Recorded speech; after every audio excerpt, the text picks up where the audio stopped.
2026 ലോകകപ്പിന് യോഗ്യത ഉറപ്പാക്കി ബ്രസീൽ. പരാഗ്വയെ എതിരില്ലാത്ത ഒറ്റ ഗോളിന് പരാജയപ്പെടുത്തിയാണ് ബ്രസീൽ ലോകകപ്പിന് യോഗ്യത നേടിയത്. കാർലോ അൻസലോട്ടിക്ക് കീഴിൽ ബ്രസീലിന്റെ ആദ്യ വിജയം കൂടിയായിരുന്നു ഇത്. വിനീഷ്യസ് ജൂനിയറാണ് ബ്രസീലിന്റെ വിജയ ഗോൾ നേടിയത്. ആദ്യ പകുതി അവസാനിക്കുന്നതിന് തൊട്ടു മുൻപ് മത്തയസ് കുഞ്ഞയുടെ അസിസ്റ്റിൽ വിനീഷ്യസ് ലക്ഷ്യം കാണുകയായിരുന്നു. രണ്ടാം പകുതിയിൽ ഈ ഗോൾ പ്രതിരോധിച്ച ബ്രസീൽ വിജയവും ലോകകപ്പ് ടിക്കറ്റും ഉറപ്പിച്ചു.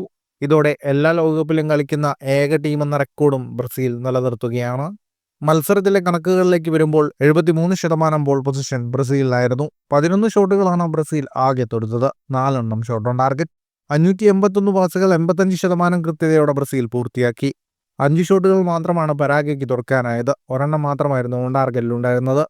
ഈ വിജയത്തോടെ ലാറ്റിൻ അമേരിക്കൻ ലോകകപ്പ് യോഗ്യതാ പട്ടികയിൽ 16 മത്സരങ്ങളിൽ 25 പോയിന്റുമായി ബ്രസീൽ 3-ാം സ്ഥാനത്താണ്. 24 പോയിന്റുള്ള പരാഗ്വെ 5-ാം സ്ഥാനത്താണ്. ലാറ്റിൻ അമേരിക്കയിൽ നിന്ന് 6 ടീമുകളാണ് ലോകകപ്പിന് യോഗ്യത ഉറപ്പാക്കുക. സെപ്റ്റംബറിലാണ് ബ്രസീലിന്റെ ശേഷിക്കുന്ന 2 ലോകകപ്പ് യോഗ്യതാ മത്സരങ്ങൾ. ഫുട്ബോൾ ലോകത്തെ കൂടുതൽ വാർത്തകൾക്കും വിശേഷങ്ങൾക്കുമായി സ്പോർട്സ് കഫേ സബ്സ്ക്രൈബ് ചെയ്യുക.